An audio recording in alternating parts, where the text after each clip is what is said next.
Hello friends, myself Chiran Thakur. Today we learn standard 9th English medium subject science. So last time we have to discuss law of conservation of mass and law of conservation of constant proportion. So last time जो हमने discuss किया था वहाँ से continue आगे करेंगे. So after completed the law of constant proportion, दो laws हमने देखे.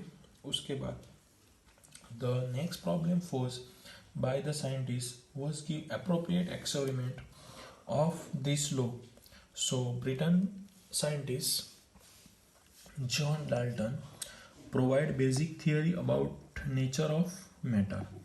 सो Dalton pick up idea of divisibility of matter, यानी कि मैटर के बारे में ज़्यादा इन्फॉर्मेशन के लिए जॉन डाल्टन नाम के साइंटिस्ट ने मैटर को डिविजिबिलिटी यानी कि मैटर को जो डिवाइड करने की मेथड थी वहाँ से उसको मोर कैरेक्टरिस्टिक फाइंड करने की ट्राई की. So he look the name of atom and given by the Greek and said the smallest particle of matter are atom. This theory was based on chemical combination. So the Dalton atomic theory provide explanation for the law of conservation of mass and law of definite proportion. यानी कि Dalton की जो theory थी उसने small particle यानी कि जो अनडिविजिबल last में पार्टिकल मिलता है ऐसे पार्टिकल्स का जो नेम था वो एटम नेम दिया. एंड ये जो थियरी थी वो law of conservation of mass and constant proportion के अकॉर्डिंग थी. अब उसकी जो थियरी थी उसके बारे में देखते हैं. So according to the Dalton atomic theory, element, compound or a mixture is composed of small particles called atom. अगर एलिमेंट होंगे, मिक्सचर होगा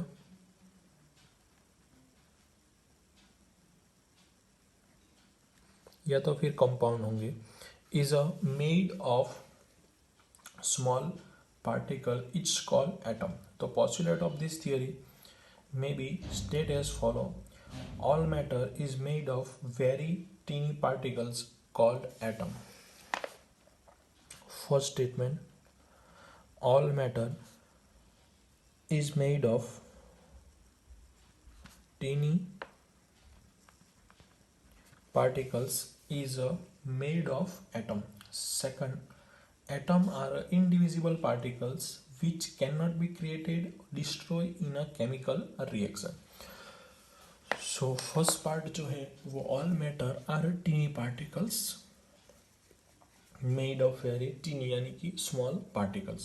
Second, atom are indivisible particles which cannot be created, destroyed in a chemical reaction. Same law जैसे energy का है उसी तरीके से atom को क्रिएट नहीं कर सकते, डिस्ट्रॉय नहीं कर सकते in a chemical reaction. Third है atom of a given element are ideal in a mass and chemical proportion, यानी कि जो law of constant proportion and law of conservation of mass उसके बेस पे ही था कि मास और उसका केमिकल प्रोपोर्शन कैसा होता है, आइडियल यानी कि कांस्टेंट. तो थर्ड स्टेटमेंट यही यूज किया. Fourth statement atom of a different element have a different mass and chemical proportion. अगर डिफरेंट एटम होंगे जैसे कि यहाँ पे हाइड्रोजन की बात करते हैं, ऑक्सीजन की बात करते हैं, क्लोरीन, कार्बन, नाइट्रोजन, तो ये जो एटम है वो डिफरेंट एलिमेंट के फॉर्म में है. जैसे कि यहाँ पे H2O है तो H2O में हाइड्रोजन ऑक्सीजन होगा. NH3 हम लिखते हैं तो वहाँ पे नाइट्रोजन एमोनिया होगा, एमोनिया में नाइट्रोजन हाइड्रोजन होगा. तो डिफरेंट सारे एलिमेंट है, डिफरेंट एटम है, तो उसके जो मास एंड जैसे कि हमने देखा यहाँ पे 1:8, 3:14, 3:14. तो इस तरीके से डिफरेंट एलिमेंट के different mass and constant proportion होंगे. Atom combine in a ratio of a small whole number to form compound. Atom जो combine होंगे जैसे कि H2O is a compound, तो कंपाउंड फॉर्म हो रहा है. कंपाउंड फॉर्म होने के लिए उसका जो स्मॉल रेशियो है वो रेशियो है उसका 1:8। तो ऐसे स्मॉल होल नंबर में, यानी कि होल नंबर यानी कि आप 0 ले सकते हो, 1 ले सकते हो, up to n term. The relative number and the kinds of atom are constant in a given compound. Relative number of kind of atom, जैसे कि H2O है तो ऐसे फिक्स नंबर है, ऐसे पॉइंट में नंबर नहीं है, ऐसे रेशियो में नंबर नहीं है, तो इस तरीके से फिक्स नंबर है।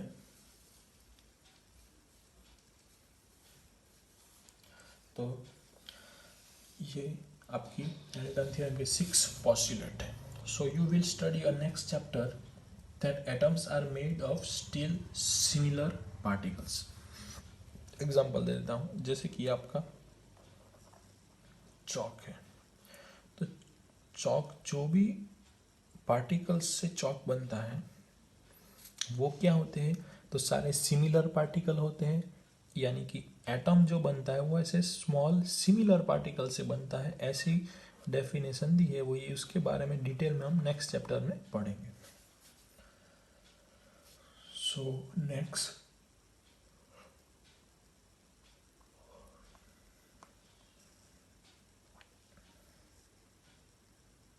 इतना कंप्लीट करने के बाद नेक्स्ट जो हमें बात सीखनी है,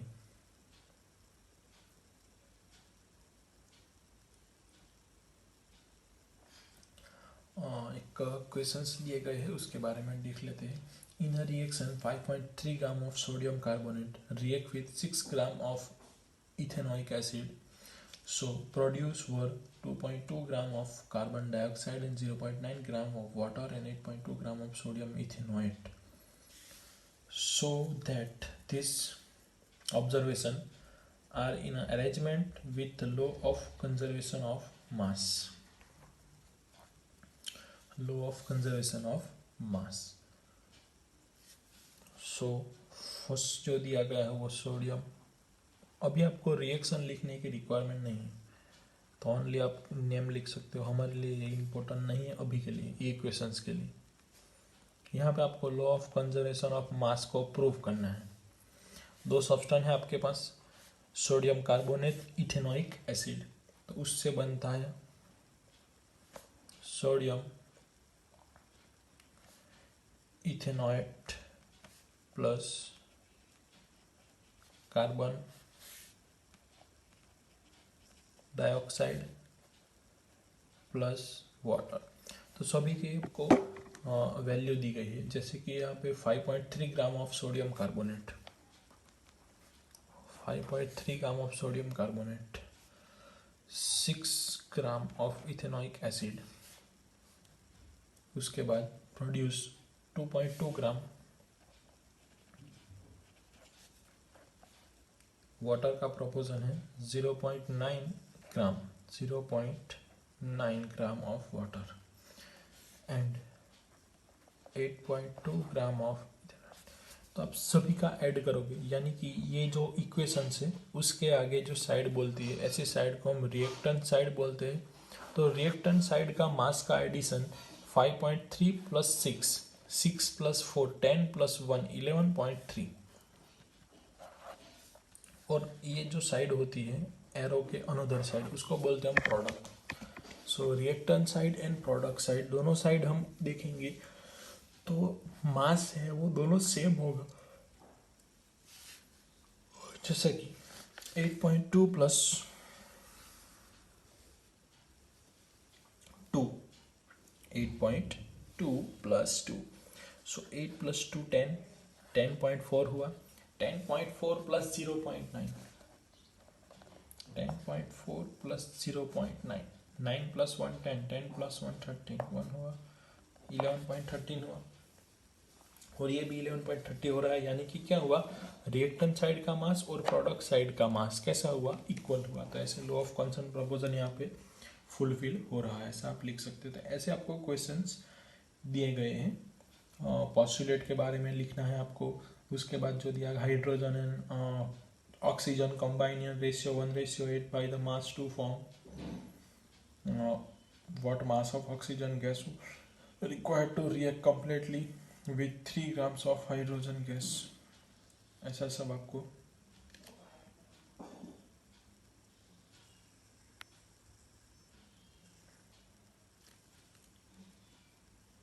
react completely with 3 grams of hydrogen gas. Simple बात बता देता हूँ, 1:8 किसके लिए है? वाटर के लिए। ये उसका रेशियो है। अगर हाइड्रोजन आप 1 ग्राम लोगे, 1 ग्राम लोगे तो ऑक्सीजन उसके सामने कितना चाहिए? 8 ग्राम चाहिए। तो सिंपली आपको हाइड्रोजन यहाँ पे पूछा गया है 3 ग्राम्स, यानी कि ये क्या हुआ? 1 का 3 यानी कि ट्रिपल हुआ। तो यहाँ पे भी ट्रिपल कर दो, 24। तो 3 ग्राम हाइड्रोजन के लिए आपको 24 ग्राम्स ऑक्सीजन चाहिए। 1:8 है तो आप इजीली कैलकुलेट कर सकते हो कितने भी ग्राम के लिए। 1 ग्राम के सामने 8 चाहिए, तो यहाँ पे 1 का 3 हुआ यानी कि ट्रिपल हुआ, तो यहाँ पे भी ट्रिपल कर दो। 1 का डबल होता है तो यहाँ पे भी डबल कर देना है, उतने ग्राम ऑक्सीजन चाहिए। या उससे रिवर्स, इतने ग्राम ऑक्सीजन है तो सामने कितना चाहिए? तो ये क्या हुआ? 3 टाइम हुआ, तो यहाँ पे 3 टाइम करना होगा। तो इस तरीके से आप आंसर लिख सकते हैं।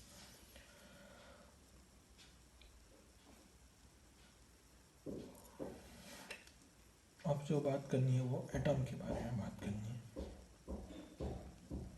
What is atom? So understand,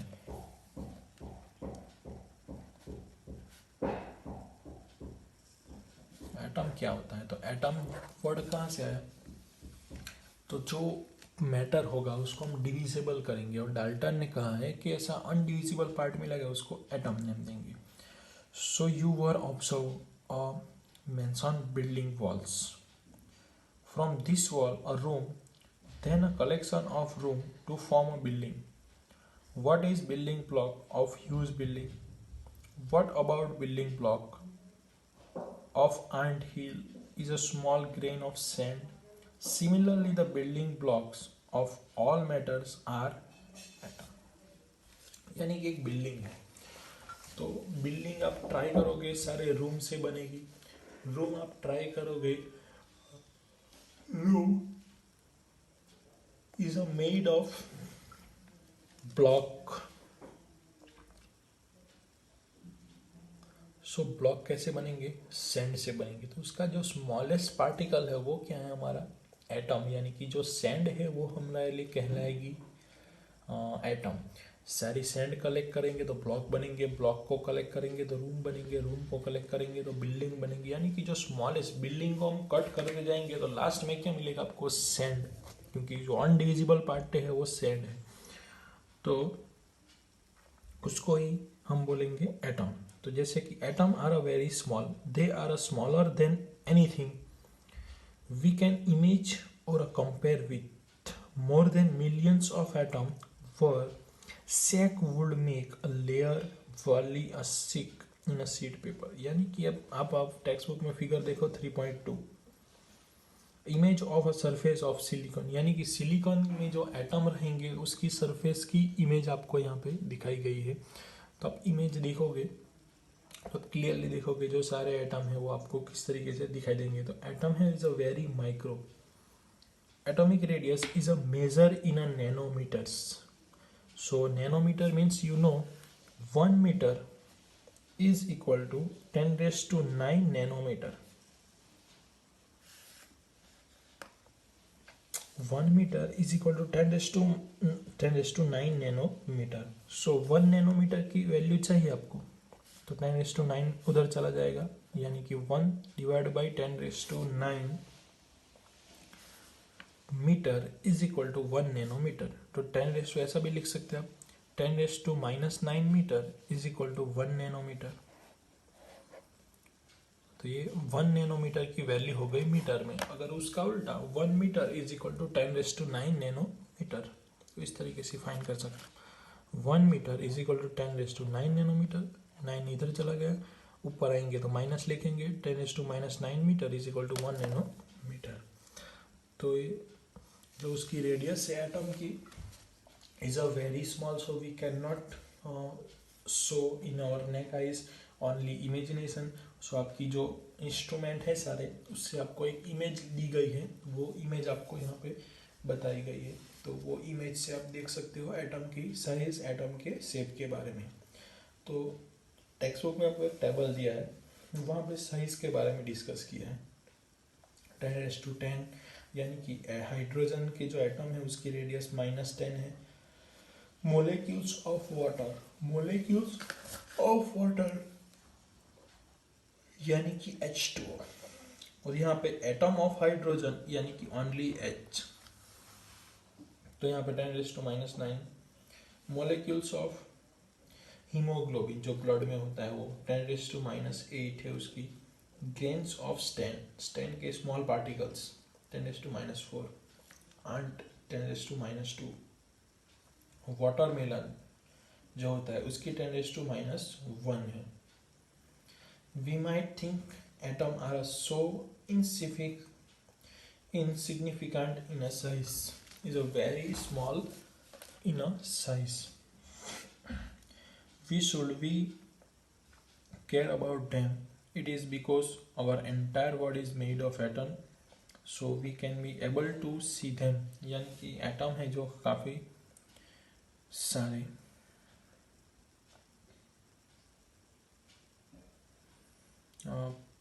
काफ़ी सारे जो है उससे बना हुआ है। उसके बाद क्या हुआ, तो atom are modern day symbol and atom of a different element. तो पहले के टाइम में एटम के आप देखो डिफरेंट डिफरेंट सिंबल थे, जैसे हाइड्रोजन से, कार्बन का, ऑक्सीजन, टेक्स्ट बुक में देख सकते हो आप, कॉपर का, गोल्ड का, ऐसे डिफरेंट डिफरेंट सिंबल रखे थे। बट बाद में प्रॉब्लम क्या हुआ, new element can be invention, new element can be invents and काफ़ी सारे बढ़ गए थे ऐसे सिंबल या रिमेंबर रखने प्रॉब्लम हुआ। तो उसको सॉल्व करने के लिए एक नई मॉडर्न मेथड अप्लाई किया जो IUPAC यानी कि international union of pure and apply chemistry approve the name of element. जो पहले के एलिमेंट थे वहाँ से सिंबल डिफरेंट रखते थे, बट उसके बाद IUPAC फॉर्म के साथ सिंबल उसके स्टार्ट हुए। तो वो हम नेक्स्ट लेक्चर में देखेंगे, symbolisation of element. Thank you.